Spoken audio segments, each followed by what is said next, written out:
Marriage began in the heart of God, and He designed it perfectly for one man and one woman, a husband, a wife, a family, the building block of every community, every culture, every race, every nation. Governments have recognized and uniquely protected marriage for more than 2,000 years, so families can pass life to the next generation.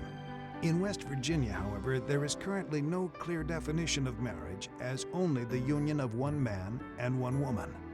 Yet, marriage has a public status, and in most states is protected in law. Marriage between a man and a woman is held up as the ideal in all of civilized society because of its profound stabilizing influence on our culture, as well as the important economic benefits of strong and intact families. But today, that ideal is under an unrelenting attack, and same-sex marriage in West Virginia is a closer reality than you may think.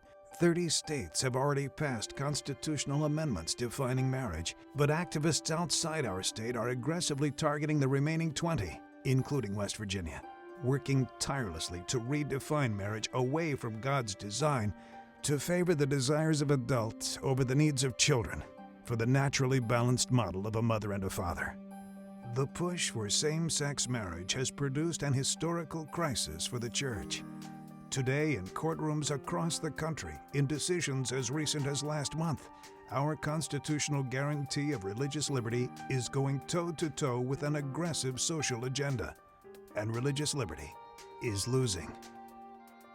Judges in California, Massachusetts, New Jersey, and Connecticut have arbitrarily redefined marriage and religious freedom, and virtually every area of ministry is coming under legal attack, threatening our ability to freely and legally follow the faith. Church daycare, faith-based marriage counseling, Christian adoption agencies, religious schools, Christian businesses, doctors, professionals, parachurch ministries, even the church, its clergy, and lay leadership. Each is a growing battleground for promoting same-sex unions against church teaching, even individual conscience, with the full weight of the law standing against the faithful. With alarming swiftness, these sweeping changes are moving from the courtroom to the classroom. In many schools today, teachers are being ordered to stop using the words mother and father. Father's Day celebrations are not observed, and the very concept of motherhood is abandoned to political correctness. Across the country, elementary school children are being taught to equate homosexuality with heterosexuality. And incredibly, a parent's right to object to this indoctrination is becoming legally impossible. In West Virginia, same-sex advocates could easily launch the state and its churches into legal chaos. They know that what was done in California was never intended to stay in California.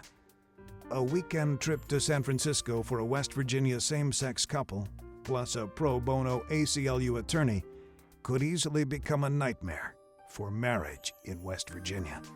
In fact, a currently pending same-sex adoption case here could effectively allow 5 unaccountable judges in Charleston to alter the biblical definition of marriage for all of West Virginia.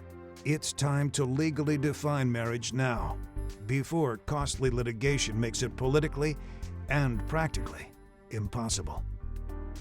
West Virginians should define marriage, not judges under pressure to be progressive. West Virginians have an opportunity to take a stand for God's design, but only if elected officials will allow a vote in 2009. And West Virginians clearly desire to preserve the definition of marriage as one man and one woman in our state constitution. What's also clear is that to pass a marriage amendment in West Virginia this year, the church must lead. Pastors and their congregations must be willing and committed to defending God's design for marriage. Please pray about your active involvement at this critical moment in our state's history. Some of the things you can do include praying for marriage in West Virginia, meeting personally with your delegate and state senator. Share with them your concerns about religious freedom and the moral definition of marriage. Ask for their support to allow the people of West Virginia to decide on marriage, not unaccountable judges.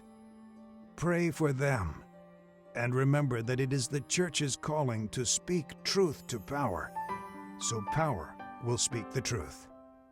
Your involvement matters. Voting and involvement in the public square is central to being salt and light and bearing witness to the truth.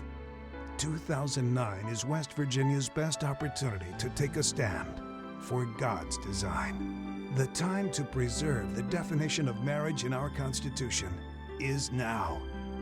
One man, one woman. That's marriage.